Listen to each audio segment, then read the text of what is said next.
Bonjour, ici Nicolas Felsemang, Jean-François Rioux et Mireille Poulain. Nous sommes de la commission jeunesse de la MRC Les Basques et tous les trois, nous sommes du sous-comité vie démocratique et économique. Nous avons voulu poser des questions aux candidats concernant les enjeux qui touchent les jeunes pour la campagne électorale 2014. As-tu une autre pour être C'était sûr? ça à coche, ça? Ah, c'est parfait. Non, c'est parfait. Ouais, C'est bon. Oh oui, il était ça à coche. Ouais. Alors, allons-y. Bonjour, je vous demanderai de vous présenter et de présenter les grandes lignes de votre parti, s'il vous plaît. Michel Agacé, je suis candidat pour le Parti québécois dans Rivière-du-Loup, Témiscouata, les Basques. Et quand on parle des grandes lignes, je vais peut-être davantage parler de la circonscription et de mes attentes, de quelle façon je souhaite collaborer avec la circonscription. Essentiellement, 3 MRC, les Basques, Témiscouata et en même temps aussi Rivière-du-Loup, 3 MRC totalement différentes. Rivière-du-Loup, une ville-centre forte, une économie forte, manufacturière notamment, une agriculture intensive, dynamique pour ce qui est de notamment la MRC de Rivière-du-Loup et des emplois, je dirais, c'est la MRC de l'entrepreneuriat pour ce qui est de Rivière-du-Loup. Dans le cas des Basques, une municipalité qui vit des problèmes au niveau de la démographie de façon importante depuis plusieurs années. Une population qui est vieillissante. Je dirais même que le vieillissement de la population, c'est dramatique actuellement pour ce qui est de la MRC des Basques. Et quand on regarde la MRC de Témiscouata, un immense territoire, on parle de 4000 km², 13 ou 1400 pour ce qui est de la MRC de Rivière-du-Loup et aux environs, je pense, de 1200 ou 1000 pour ce qui est de la MRC des Basques. Et là aussi, Témiscouata, transcontinental, une réalité. Le long de la 185-85, une autre réalité. Et celle du JAL et notamment Squatec, Lac des Aigles et Biencourt, une réalité aussi différente. Une réalité forestière très, très importante pour ce qui est de la MRC de Témiscouata, un secteur villégiature qui est en développement. Mais quand je regarde les 3 territoires de la MRC avec la grandeur des territoires, c'est clair qu'il faut des mesures spécifiques. Pas uniquement pour ce qui est de la forêt, de l'agriculture, parce que ça, il en faut, mais en même temps, il en faut pour tout ce qui est un secteur économique plus fort. C'est pas pour rien que je propose depuis quelques années des mesures de soutien liées à l'éloignement. Auparavant, dans notre circonscription, on avait des crédits sur la masse salariale qui permettaient aux entreprises d'engager des personnes, d'avoir une compensation. Et ce qui est intéressant, c'est que ça servait notamment à transformer nos ressources naturelles dans le milieu, puis d'éviter que nos travailleurs qui suivaient les ressources naturelles, notamment vers la région centrale, s'en aillent. Donc, des mesures de soutien liées à l'éloignement pour, je dirais, faciliter le travail de nos entreprises, d'être davantage concurrentielles. Donc, le vecteur économique, c'est celui-là. Et dans le cas des MRC des Basques et de Témiscouata, étant donné que la réalité économique s'apparente davantage à ce qu'on peut voir dans Matapédia, Métis notamment, puis Matane, je souhaite aussi qu'il y ait un fonds de diversification qui va venir, dans le fond, soutenir, je dirais, l'innovation, l'entrepreneuriat. Puis, à l'occasion, on dit des études, ça n'a pas de bon sens de payer pour des études. Bien, souvent de fois, pour un entrepreneur qui souhaite partir en affaires, payer l'étude, c'est aussi très compliqué. Fait que le fonds de diversification pourrait soutenir effectivement l'accompagnement par des études. Et on le sait, quand une étude est concluante, qu'elle démontre une rentabilité financière notamment, à ce moment-là, c'est plus facile pour les organisations comme CLD, SADC, PAC Rural notamment, ou Fonds de soutien aux territoires dévitalisés, de soutenir les initiatives et de favoriser la diversification économique. Fait que quand on parle d'économie dans les Basques, je le répète, il y a un enjeu qui est là, qui est important. Trois-Pistoles est situé entre Rivière-du-Loup et Rimouski, 2 villes fortes, une davantage pour ce qui est des services, notamment tertiaires dans le cas de Rimouski, les services gouvernementaux, Rivière-du-Loup, les davantage au niveau du manufacturier, aussi gouvernementaux, mais moins importants. Donc, il faut trouver, je dirais, une marque de commerce pour ce qui est de la MRC des Basques. Elle est à définir. Vous savez, c'est pas normal qui est pratiquement plus d'emplois manufacturiers à Saint-Jean-de-Dieu qu'à Trois-Pistoles. Donc, je pense qu'il faut développer une marque de commerce. Trois-Pistoles, c'est pas uniquement le centre hospitalier, c'est pas uniquement les galeries Trois-Pistoles. C'est quand il prend la peine de le découvrir, bien, il y a aussi, bien entendu, la fromagerie des Basques. Il y a de belles initiatives, mais elles ne sont pas assez nombreuses. Puis je pense qu'on n'a pas assez misé sur cette fierté-là dans le milieu pour bâtir d'autres succès. Fait que, donc, quand je parle d'économie, je veux dire les mesures de soutien, la diversification, le projet de parc éolien Bas-Laurentien, depuis 2008 que je pousse sur ce projet-là, d'abord comme président de CRE. Et ce que ça permettrait pour la MRC des Basques, c'est l'équivalent d'1 million de bénéfices nets indexés par année pendant 20 ans, ou 25 ans selon l'entente avec Hydro-Québec. C'est l'équivalent de 20 sous de 100 $ d'évaluation pour chaque citoyen des Basques. C'est pas anodin. Et la semaine passée, j'avais des questions, notamment de M. Leblond, qui est l'ancien préfet, qui me questionnait si, dans mon cas, moi, je serais intéressé à nouveau à donner suite au projet de mini-centrale. Ça, à l'époque, ça avait divisé profondément la population des Basques. Je pense qu'on n'est plus à diviser, on est à unifier. Puis d'avoir des projets porteurs qui vont non pas être porteurs de division, mais porteurs je disais tantôt, d'une nouvelle marque de commerce pour ce qui est de la MRC des Basques.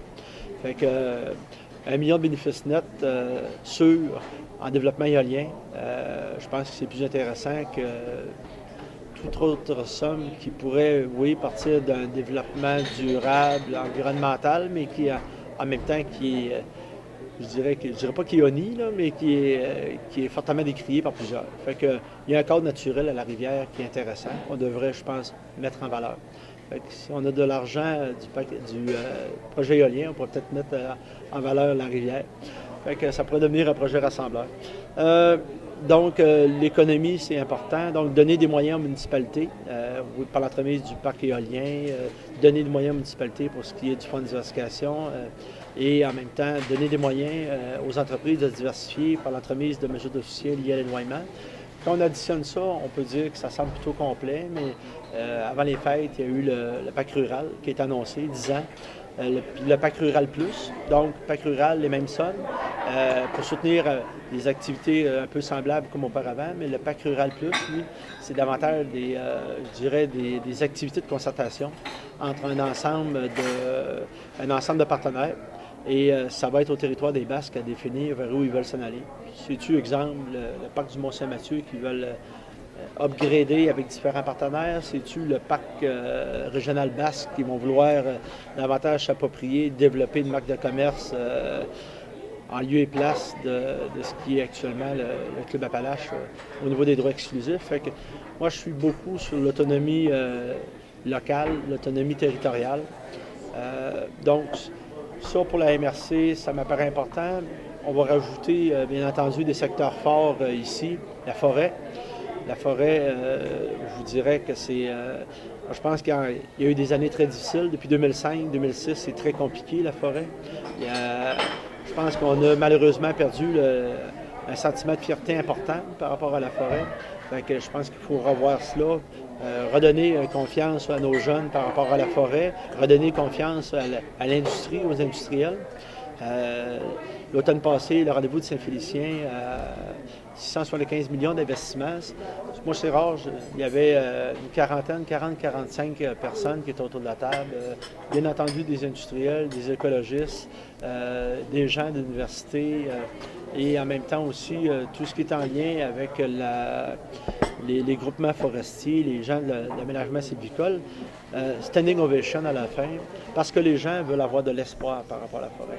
Vous savez, en 2007, on décriait l'inaction gouvernementale au niveau des CRE. Et M. Corbeil, qui était le ministre des Ressources naturelles à l'époque, en 2007, il disait que la crise forestière n'existait pas. C'était probablement le seul au Québec qui disait qu'il n'y avait pas de crise forestière, parce que quand on voyait notamment les agriculteurs qui vivaient leurs propres difficultés au niveau de l'agriculture, qui n'étaient plus capables d'aller chercher un revenu d'appoint en forêt parce que le bois était mieux debout que de payer pour le faire couper. Fait que, Donc, oui, redonner confiance, redonner des moyens, 675 millions. Les gens voulaient avoir de la pérennité pour ce qui est des travaux d'aménagement sylvicole, notamment au niveau des travaux des groupements forestiers. Aujourd'hui, au Bas-Saint-Laurent, on a 9,4 millions par année pendant 3 ans. Les organisations, comme les groupements forestiers notamment, vont être capables de mieux planifier leur travail, pas uniquement sur une année en se demandant l'année suivante est-ce qu'il va y avoir des budgets. Oui, pendant 3 ans, à 9,4 millions, c'est là.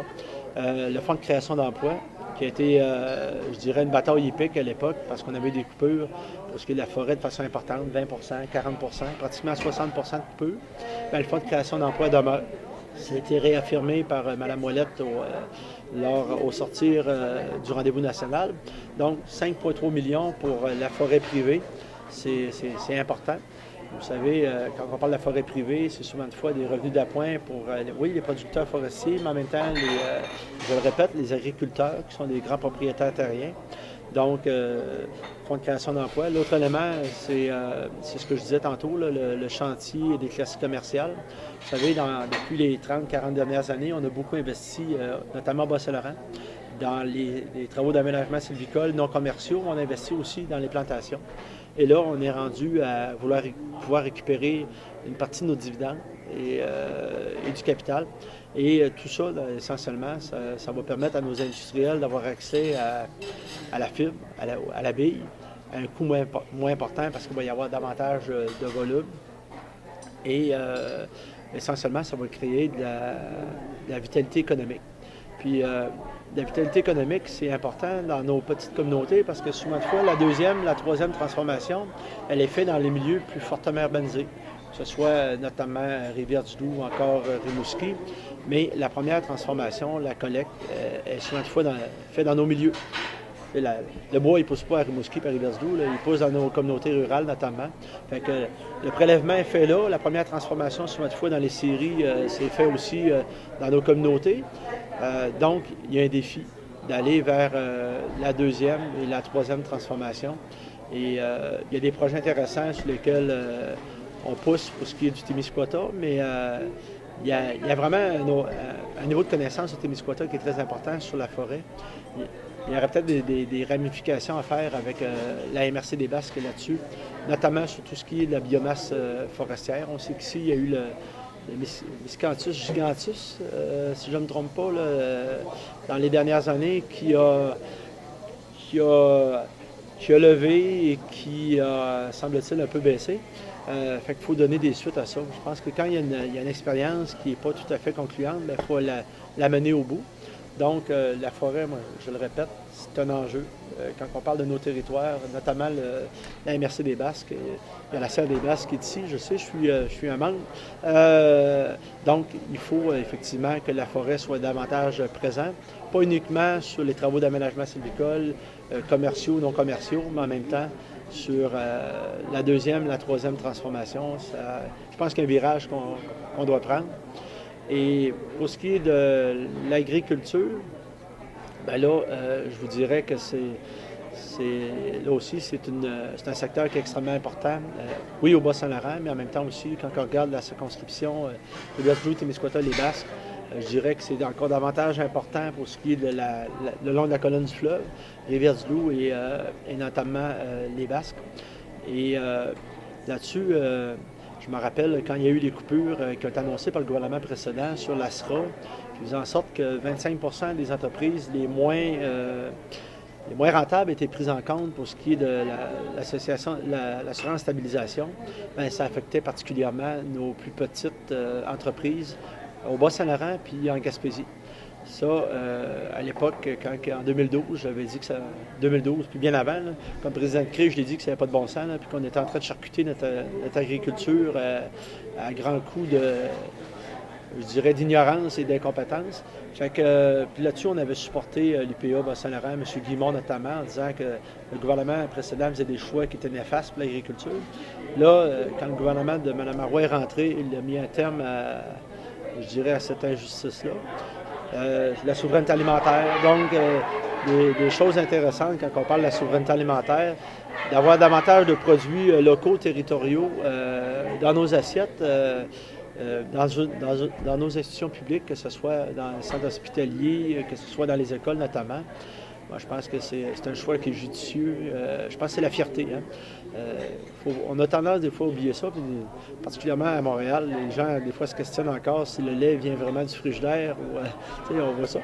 C'est même pas surréaliste. Là. Il y a des gens encore qui se questionnent d'où le lait vient.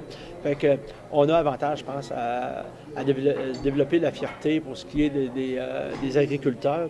C'est les gens qui nourrissent nos populations. Puis, il y a des virages importants sur notamment les circuits courts, l'approvisionnement. Il y a de plus en plus de tables maraîchères. Il y a en même temps aussi des marchés publics, notamment ici dans les Basques. Je pense que c'est un très beau succès. Là. On voit des gens qui offrent leurs produits d'un peu partout du territoire, pas uniquement des Basques, mais quelqu'un qui va là, il va acheter des charcuteries, il va acheter des fromages, il va acheter un vin de Saint-Mathieu-de-Riou. Il va passer assurément une très belle soirée, une très belle fin de journée. Fait que l'agriculture, je le répète là-dessus, je pense que là aussi, il faut développer la fierté. Je regarde ce qui s'est fait dans les dernières années pour ce qui est de la fromagerie des Basques. Je pense que c'est une très belle carte de visite pour la MRC. Quand on dit que c'est le meilleur fromage quick au Québec, bien, pas loin d'ici, il y a la Cantine d'Amour qui produit une des meilleures poutines au Québec. Et ça demeure. Fait que, il y a des affaires sur lesquelles on peut bâtir de la fierté. La fromagerie des Basques, c'en est un. Puis, donc, forêt, agriculture, je le répète, l'agriculture, il faut vraiment, je pense, d'abord faciliter la relève entrepreneuriale, parce que c'est pas facile. Les quotas, ça coûte, excusez l'expression, là, mais ça coûte la peau des fesses. Donc, les transferts de fermes familiales sont pas faciles. Il y a des parents qui ont à choisir entre faciliter, je dirais, donner au suivant, en guillemets, et faciliter que l'héritage qu'ils laissent à leur enfant soit dans les meilleures conditions possibles pour que ça puisse être plus facile pour lui la suite des affaires pour pérenniser leur entreprise. Il y en a d'autres, des fois, qui ont pour leur dire, ben j'ai le choix entre laisser à mon jeune, à mon enfant, une femme, ou penser à mon avenir, puis ce qui me reste d'avenir, puis la vendre, puis des fois la laisser aller. Donc, vendre le quota, vendre la machinerie, vendre les animaux. Fait que je pense qu'il va falloir avoir une politique incitative à la relève entrepreneuriale pour aussi l'agriculture. Ça m'apparaît plus qu'important à ce moment-ci. On va devoir faire des choix. Les choix de société, là, on en fait, mais on va devoir en faire, je pense, pour l'agriculture, si on veut être correct nous-mêmes, là, puis de continuer à s'alimenter au Québec. On parle du label Québec, de faire en sorte que nos produits soient davantage dans les présentoirs pour ce qui est des épiceries notamment. Ici à Trois-Pistoles, il y en a des gens qui mettent des produits de la région en évidence, mais je pense qu'il va falloir faire mieux. Puis pas uniquement mieux dans les Basques, mais mieux partout dans la circonscription. Pour compléter votre présentation, votre background, dans le fond, votre passé, c'est quoi? Bien, essentiellement, je suis élu dans la communauté de Saint-Cyprien depuis 1988, conseiller municipal pendant 9 ans, maire depuis 1997, donc 17 ans. Je suis préfet de ma MRC depuis 2002, Rivière-du-Loup, excusez, et président de la conférence régionale des élus du Bas-Saint-Laurent depuis le 26 février 2004. Donc, ça, c'est mes implications politiques. Je travaille en déficience intellectuelle depuis 1979. Et pour ce qui est du territoire des Basques, je suis là depuis 1997. 23 juin 1997 sur le territoire des Basques. Puis, à l'époque, j'étais à temps complet pour ce qui est de l'établissement. Et là, avec mes occupations politiques, dans les dernières années, j'ai beaucoup réduit mon temps en déficient intellectuel, mais je demeure à raison de 2 jours semaine environ, une journée et demie à 2 jours semaine en déficient intellectuel. Donc, je connais le territoire pour l'avoir arpenté longuement durant ma jeunesse, parce que je suis venu à l'école aussi à Trois-Pistoles. Et je connais aussi le territoire parce que j'ai longuement eu des amitiés plutôt intéressantes ici dans les Basques. Lors de la consultation jeunesse d'avril 2013, les jeunes ont identifié un aspect qui est important au niveau démocratique, c'était la participation citoyenne entre les élections. Comment vous, comme député, vous allez favoriser la démocratie participative entre les élections ici, dans la région? C'est tout un défi, ça, parce que même la commission jeunesse, le regroupement des femmes au Bas-Saint-Laurent, la CRI Bas-Saint-Laurent, les MRC, tout le monde s'y intéresse. La recette n'est pas facile à identifier. Dans chacune de nos communautés, maintenant, on a souvent des sites web qui nous permettent d'aller poser des questions aux citoyens, donc de la consultation citoyenne en ligne. Heureusement qu'aujourd'hui, on parle qu'il y a 95% du Bas-Saint-Laurent qui est couvert pour ce qui est l'Internet haute vitesse. Là. Mais on va s'entendre là, que c'est pas la panacée. C'est pas la cohue pour ce qui est de faire connaître les points de vue sur les différents aspects de la vie municipale. Au même titre que les assemblées de conseils municipaux qui sont pourtant, et même des MRC qui sont pourtant publiques. On va dire qu'il y a beaucoup d'appelés, mais très peu d'élus citoyens autour de la table quand c'est le temps d'assister aux rencontres. Fait qu'il y a un enjeu là. Il y a un enjeu qui est extrêmement important. Moi, ce que je disais dans les dernières semaines, quand je parlais avec les élus au Témiscouata, dans les Basques et Rivière-du-Loup, je crois beaucoup aux tournées que le député doit faire dans chacune des communautés. Dans la MRC de Rivière-du-Loup, les Basques et le Témiscouata, on a pas mal de municipalités, on a 43. Et on a 43 municipalités. Donc, effectivement, je pense que la meilleure façon d'aller chercher la démocratie, d'être en contact avec les gens, c'est de me déplacer sur le territoire.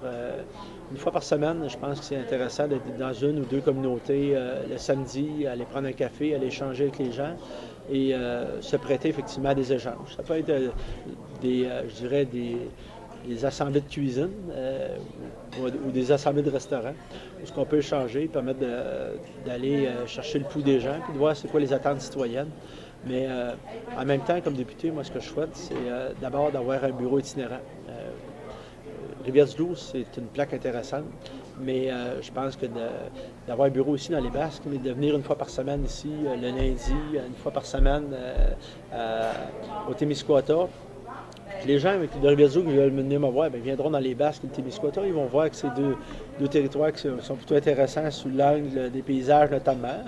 Ça va peut-être faire aussi vivre un peu la rétention touristique, pourquoi pas. Mais oui, je pense que ça, là-dessus, il faut avoir cette préoccupation-là. Et quand il n'y a pas personne qui va se présenter, ça va être à moi de me déplacer sur le territoire pour aller chercher les différents points de vue parce que j'ai appris, moi, au niveau de la CRI Bas-Saint-Laurent, quand on fait les CA partout dans les territoires de la MRC, même si les populations ne seront pas nombreuses, on se prête à l'exercice. Et à l'occasion, il y a des citoyens qui viennent et qui font valoir leur point de vue. Fait que pour moi, ça, c'est bien important. Fait que c'est un peu l'engagement, mais je suis ouvert à toute suggestion qui pourrait améliorer un contact plus structurant, plus intéressant, qui pourrait venir bonifier la tâche de l'élu, parce que comme député, j'ai une tâche de représenter mes gens à l'Assemblée nationale et une tâche de législateur. Fait que les lois, là, c'est pas dans nos régions qu'elles s'adoptent, c'est à l'Assemblée nationale. Fait que si je veux adopter des lois à l'Assemblée nationale qui correspondent aux attentes citoyennes, il faut que je sois en lien avec les citoyens de ma circonscription aussi. Il y a 3 partis qui sont en lice pour la présente élection, qui remettent en question le système démocratique actuel. Option nationale, Québec solidaire, et ici le Parti des sans-partis, qui a son chef dans la région, c'est ça, qui souhaitent tous les 3 avoir une assemblée constituante ou, à tout le moins, des réformes démocratiques. Vous, qu'est-ce que vous proposez à ce niveau-là? Et où loge le Parti québécois là-dessus? Le Parti québécois, ça, je pense que je vais laisser Mme Marois y répondre. Mais dans mon cas, moi, okay? On a beaucoup parlé dans le passé de proportionnel. On sait qu'à l'occasion, le Parti québécois était favorable. À l'occasion, un peu moins. Moi, ce que je vais être très vigilant, ce que je vais être très vigilant, c'est le poids aussi des régions. Moi, j'ai de l'inquiétude depuis qu'on a perdu 2 circonscriptions dans la région. On est moins bien couvert. Il y a moins de voix à l'Assemblée nationale de la part des régions. Fait que toute modification au régime qu'on vit actuellement, ça ne devrait pas être pour diminuer la place des voix des régions. La proportionnelle peut être un élément intéressant, mais il ne faudra pas que ça se fasse au détriment de la Voix des régions. Parce qu'on sait qu'il y a pas mal plus d'électeurs dans le coin de Montréal, Laval, que dans nos coins à nous. Et quand on regarde l'immensité de nos territoires, il n'y a aucune commune mesure entre la circonscription de Rivière-du-Loup-Témiscouata-les-Basques et toute circonscription de Montréal, où ce que tu fais 4 coins de rue, puis tu as couvert ta circonscription en marchant de façon peu noble. Fait que, donc, dans mon cas, moi, ça, j'ai aucun problème à ce qu'on puisse revoir, s'assurer de la pluralité des voix, s'assurer effectivement que la pluralité en même temps aussi des expressions, mais il faut que ça se fasse, non pas au détriment des régions, mais en lien avec les régions, l'avenir des régions. Je vous avais demandé quelles seraient, selon vous, les solutions pour contrer l'exode des jeunes qu'on vit beaucoup dans la MRC des Basques. Votre réponse, une de vos principales réponses a été de dire que l'emploi faisait foi de tout pour contrer cet exode-là et même ramener les jeunes. Selon vous, quelles seraient de façon concrète les choses que vous aimeriez proposer à la MRC des Basques pour essayer de soutenir là, ou d'améliorer l'employabilité dans notre MRC? C'est clair, je le répète, là, les mesures de soutien liées à l'éloignement, c'est une mesure qui est forte, qui est intéressante. Il y a le fonds de diversification pour justement soutenir des projets innovants. Mais en même temps, tu as tout ce qui est en lien avec, je le disais tantôt, la relève entrepreneuriale pour ce qui est de l'agriculture. C'est vrai aussi pour les entreprises, où des fois les gains en capital, il y a 800 000 là, qui est vraiment problématique quand on parle pour les entreprises, non pas dans le monde agricole, mais dans les autres types d'entreprises, où le gain en capital à partir de 800 000 là, quand c'est un apparenté ou un intergénérationnel, bien là, il y a des problèmes. Fait que ça, je pense qu'il faut vraiment, quand c'est un transfert réel, il faudrait avoir la capacité non pas de désavantager la famille, mais de donner une chance égale. Donc, c'est pas une discrimination négative ni positive, c'est simplement une chance égale. Donc, là-dessus, je pense qu'il faut y travailler. Il faut reconnaître, si on veut garder nos jeunes, favoriser l'entrepreneuriat et le transfert d'entreprise, il faut avoir des moyens, il faut être cohérent. Ça m'apparaît important. Donc, je le disais, je pense qu'il faut, je le disais tantôt, là, une espèce de marque de commerce au niveau des Basques, une marque de fierté. Vous savez, quand tu as pratiquement 60 ans de moyenne d'âge dans une MRC, puis que dans les dernières années, c'est un peu difficile entre, je dirais, en guillemets, là, difficile, entre la société et les jeunes, où on a vu que c'était comme un peu sur deux voies parallèles, non pas deux voies convergentes. Je pense notamment sur le projet de Midi Centrale. Je pense à tout ce qui est de l'éco-fête, l'éco-fête qui est, je pense, un rassemblement citoyen très important parce que il y a là un niveau de questionnement, notamment au niveau environnemental, qui mérite non pas qui mérite d'être supporté. Je vais être positif, qui mérite d'être supporté. Et il y a tout ce qui est du phénomène culturel dans les Basques qui est présent depuis plusieurs années. Notamment, oui, M. Victor Lévy-Beaulieu, mais en même temps, une nouvelle jeunesse qui est inspirante. Je pense à Mme Vincent, à Karine, je pense à M. Barrette, Mathieu, notamment, je dirais, les compagnons de la chanson, les gens de la Forge à Bérubé. Toutes ces dimensions-là, je pense qu'elles devraient être mises en avant, bonifiées. Donc, quand on veut qu'un milieu se distingue, puis qu'en même temps qu'on veut que les gens puissent s'y intéresser, s'attacher, développer le sentiment d'appartenance, ben oui, bien entendu, l'emploi, un environnement. Je pense que dans le cas de la MRC des Basques, il y a un environnement de vie qui est tout à fait intéressant, même très intéressant. Mais il faut... La culture, c'est indissociable. Quand on veut permettre à nos jeunes, nos familles de demeurer en place, bien, il faut que la culture soit aussi très présente. Donc, l'emploi, bien entendu, en foresterie, en agriculture, mais pas uniquement là-dedans, parce qu'il faut élargir, je pense, nos horizons. Puis, je le répète ici, là, il y a eu beaucoup des projets qui ont divisé dans le passé, Trois-Pistoles notamment. Là, il faut trouver quelque chose un projet qui va faire embarquer le monde, qui va rendre les gens positifs, fiers. Est-ce que c'est le projet d'éco-société des Basques qui bon? Est-ce que c'est autre chose? Moi, je pense qu'il faut que la population se l'approprie et qu'on fasse un bout. Donc, l'emploi, c'est pas une finalité, mais c'est assurément, quand on veut maintenir nos populations en place et en attirer d'autres, c'est assurément un bon moyen. D'ailleurs, chez Belle-Île Industrie à Saint-Jean-de-Dieu, là, qui est un peu la société affiliée à AMT à Saint-Cyprien, on parle vraiment de développement important au niveau de l'usinage. J'étais au centre de formation professionnelle ce midi à Rivière-du-Loup, puis il y a des jeunes qui veulent venir travailler à Saint-Jean-de-Dieu parce qu'ils disent on étudie en usinage, puis ça va peut-être nous permettre de retourner dans un milieu qui est pas loin de chez nous. Tu sais, c'était un jeune de Saint-Antonin, puis un jeune de Saint-François-Xavier-du-Gé qui disait travailler à Saint-Jean-de-Dieu, ça nous permettrait d'être à proximité de notre chez nous. Fait que, donc 30 emplois. Fait que 30 emplois dans les Basques, là, à Saint-Jean-de-Dieu, c'est comme l'équivalent de 350 emplois à Rivière-du-Loup. Là.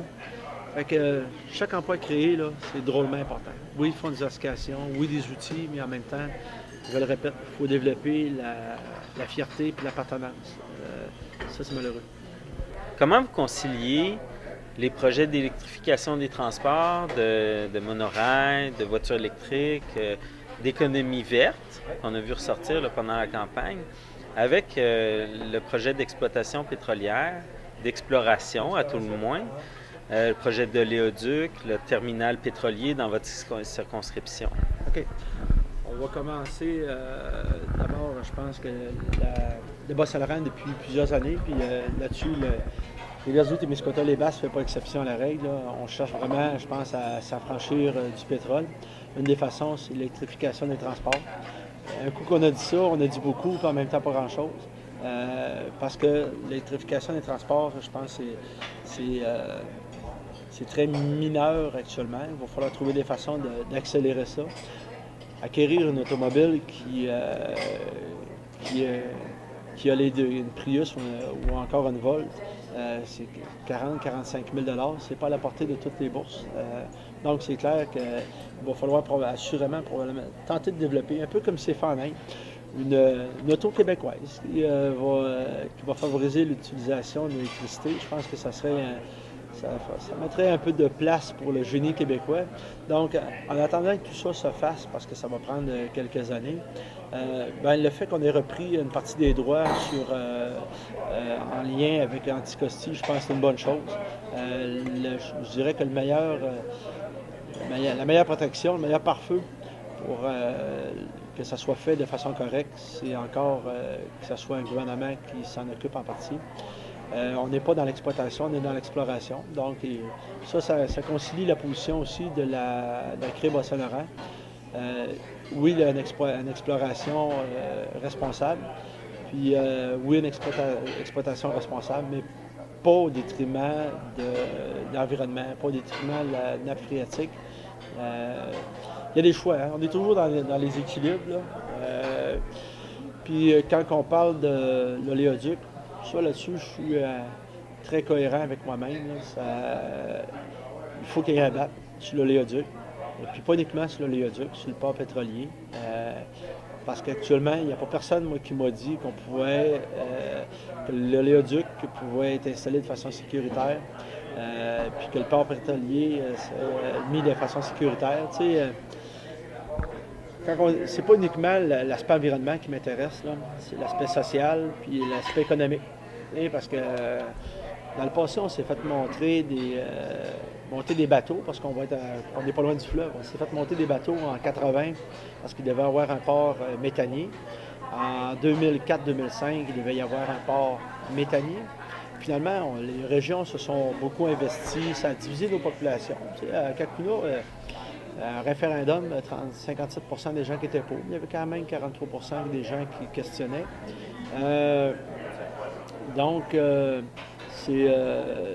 Oui, à BAP. C'est sûr que l'ONE, l'Office national de l'énergie, On l'a dit aux gens de TransCanada, puis je le répéterai n'importe quel temps sur la place publique, c'est pas quelque chose qui est sérieux. C'est un facilitateur. Un loané, l'Office national de l'énergie, ça ne vient pas questionner. Ça vient voir de quelle façon on peut faciliter la réalisation d'un projet. Fait que ça ne répond pas aux questions. Fait que, il faut que le BAP se fait. Un BAP en bas d'une forme sur l'oléoduc, puis aussi sur le port pétrolier.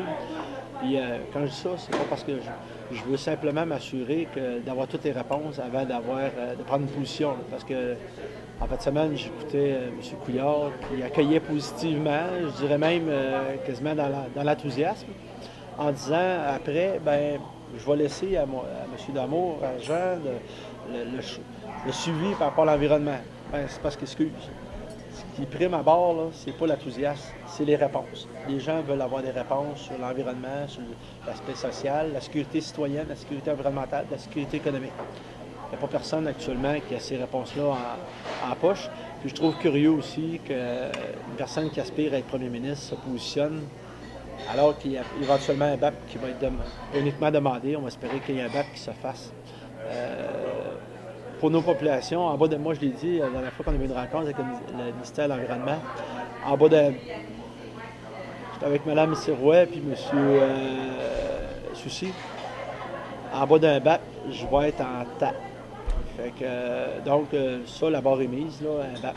Puis, c'est vrai pour la CRIB, puis c'est vrai pour la MRC de Kamouraska, c'est vrai pour la MRC de Témiscouata. On a les mêmes préoccupations parce que de la MRC de Rivière-du-Loup. Puis dans le cas de la MRC de Lillet, ben, ils disent résolution, pas de léoduc. Fait que, moi, je pense qu'à un moment donné, le cahier de briefing, il est important pour les élus. Il faut qu'ils prennent le temps de le lire. Pour ce qui est de la question de l'éducation, c'est certain que c'est actuellement un dossier où, comme toute autre chose, qui peut avoir ses lacunes. Selon vous, quelles sont les principales lacunes de notre système d'éducation actuel, puis quelles pourraient être les solutions pour remédier à ces lacunes actuelles? Quand je regarde les lacunes au niveau de l'éducation, il y a un questionnement actuellement sur les commissions scolaires. Alors, d'abord, on va parler de ça. Là. Ça fait quelques années, Mme Beauchamp, à l'époque, était prête aussi à les faire éclater. Mais je pense que dans le cas de la commission scolaire Fleuve-et-Lac, c'est important qu'elle demeure en place.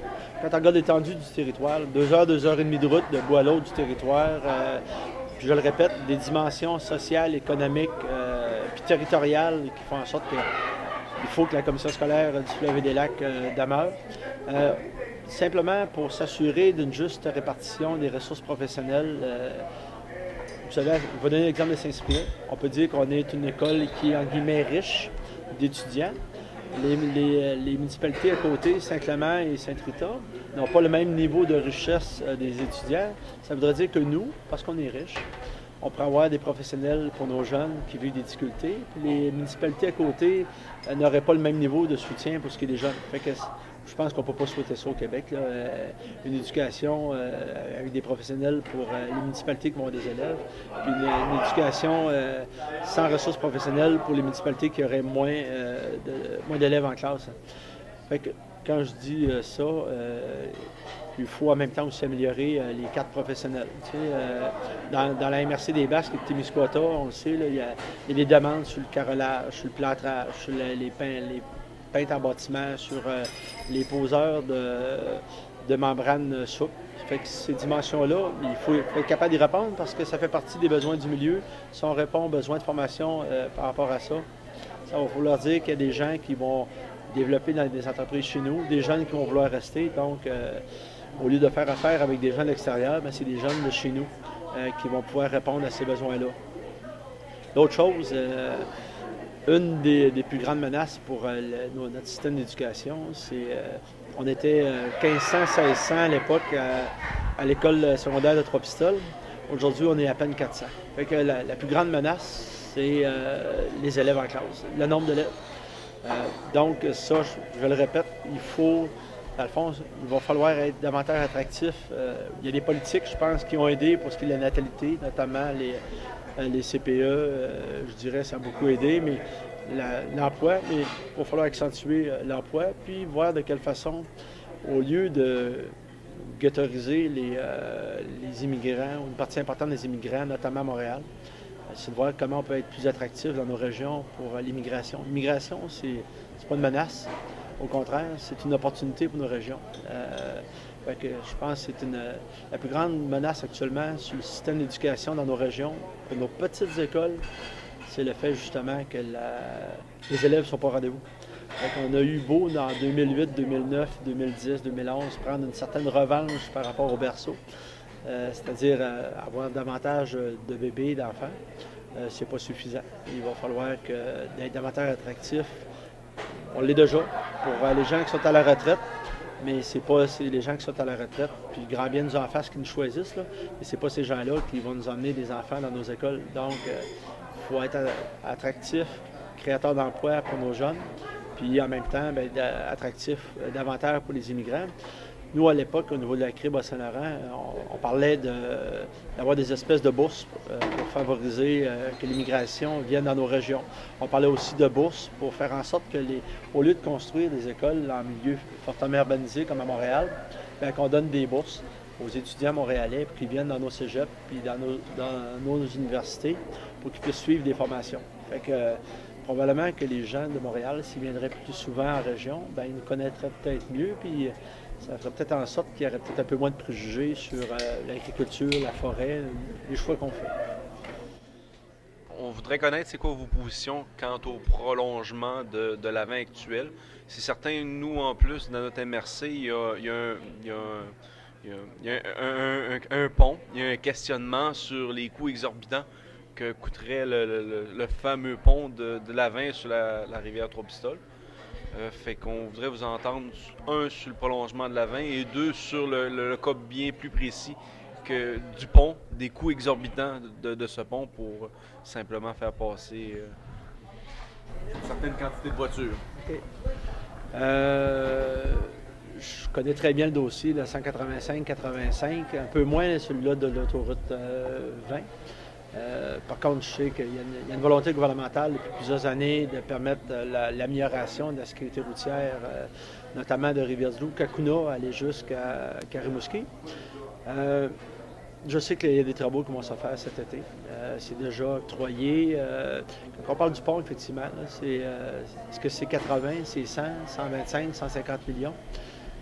Il y a un questionnement qui est là. Puis en même temps, il y a l'autre bout qui n'est pas encore réglé. Là. Quand je dis l'autre bout, notamment Saint-Fabien, Lebec, où c'est plus compliqué. Les gens sont à se questionner, est-ce que ça va être une 20 améliorée, une 20 ou une 132 améliorée? Fait que moi, je pense qu'il faut se donner le temps d'échanger, puis de voir. Il faut d'abord estimer les coûts correctement pour ce qui est du pont. C'est-tu 60, 70 ou 150 millions? Puis de faire des choix. Faire des choix en fonction de ça. Puis de quitte à refaire des études sur la sécurité routière. Puis si c'est toujours le meilleur moyen pour améliorer la sécurité routière, puis est-ce que c'est toujours l'investissement le plus pertinent. Donc ça, je pense qu'on a encore une couple d'années devant nous, mais il va falloir faire des choix par rapport à cela. Est-ce qu'à votre parti, vous prévoyez augmenter le pourcentage d'air protégé, autant dans le nord que dans le sud, en fait, surtout, où ce qu'il y en manque? OK. Bien, vous savez, il y a une démarche qui a été faite au Bas-Saint-Laurent l'année passée, qui a été menée par notamment la CRI Bas-Saint-Laurent, avec aussi la commission, la CRNT, la Commission sur les ressources naturelles. Ça a été un exercice, je dirais, très intéressant. Parce que, avec différentes organisations, la MRN, le ministère de l'Environnement aussi, avec les ressources de la CRE, avec les gens de la CRE, le Conseil régional de l'environnement, où on a mis différentes propositions sur la table, donc des aires protégées candidates. Et il y a eu un rapport, il y a eu bien entendu des consultations publiques. Je vous dirais qu'il y a une qualité de rapport là qui était exceptionnelle. Et les qualités des rapports, ça a été notamment déposé par des jeunes au niveau de l'Université du Québec à Rimouski, notamment, mais en même temps aussi des gens à l'intérieur d'organisations citoyennes, notamment pour ce qui est des monts Chic-Choc. Fait que ce rapport-là, je suis tout à fait en accord avec son contenu. À l'époque, j'étais président de CRE, fait que d'augmenter pour ce qui est de la portion sud avec les carences sur le territoire, ça a été fait. Est-ce qu'on doit améliorer, bonifier les aires protégées? Il y a des variantes. Hein? On parle maintenant d'aires protégées polyvalentes aussi. Ça se discute actuellement, entre autres avec le ministère de l'Environnement et le ministère des Ressources naturelles. Il y a des choses qui bougent. Est-ce qu'on doit améliorer les aires protégées? À l'évidence, c'est oui. Améliorer la quantité, à l'évidence, c'est oui. Mais dans le cas du Bas-Saint-Laurent, à ce moment-ci, je pense qu'on a fait une part de travail important. Il faut se donner un peu de temps pour digérer les choix qu'on a faits, pour s'assurer effectivement que, déjà, il y a des impacts économiques, c'est certain, mais de s'assurer que s'il y a un autre passage à l'acte, d'abord qu'on ait digéré celle-là. Le Parti québécois, pour l'indépendance, c'est assez clair, mais quel est le plan? Ça, je pense que ça a été... D'abord, je ne lèverai pas mon point. Ce qui est clair, je pense que, un peu comme il a été fait à l'époque avec Bélanger-Campeau, il faut donner la parole aux citoyens, échanger. On parle d'un livre blanc qui va être issu qui va amener une consultation au niveau des Québécois et des Québécoises. Je pense le genre de moment où on va se donner la peine d'échanger puis tenter mutuellement de se convaincre qu'on est capable de marcher, de courir, d'assumer nos choix, il faut se donner ce moment-là. On ne l'a pas pris. Tu sais, en 80, on ne l'a pas pris. En 95, on ne l'a pas pris. Pas suffisamment pris. Donc, je pense qu'il faut prendre le temps de le faire correctement. Et comment vous comptez procéder pour ça? Ça, je vais être franc avec toi, c'est assurément Mme Marois et les gens du parti qui vont définir. Et j'aimerais ça, moi, qu'avant qu'on puisse, que les gens du parti définissent, qu'on puisse aller chercher des points de vue sur l'ensemble du Québec pour s'assurer que la démarche qui va être faite va correspondre aux attentes des gens des régions. Et des fois, on a tendance à prendre des décisions, des orientations que ce soit à Québec ou Montréal, en pensant que ce qu'on décide là est bon pour tout le Québec. C'est rarement vrai, sinon jamais vrai. Fait que je pense qu'il faudrait qu'il y ait une espèce de rétroaction entre ce que les gens vont vouloir souhaiter versus ce que les gens sur le terrain vont vouloir aussi échanger comme contenu. Fait que c'est cela. Mais il faut redonner. Tantôt, M.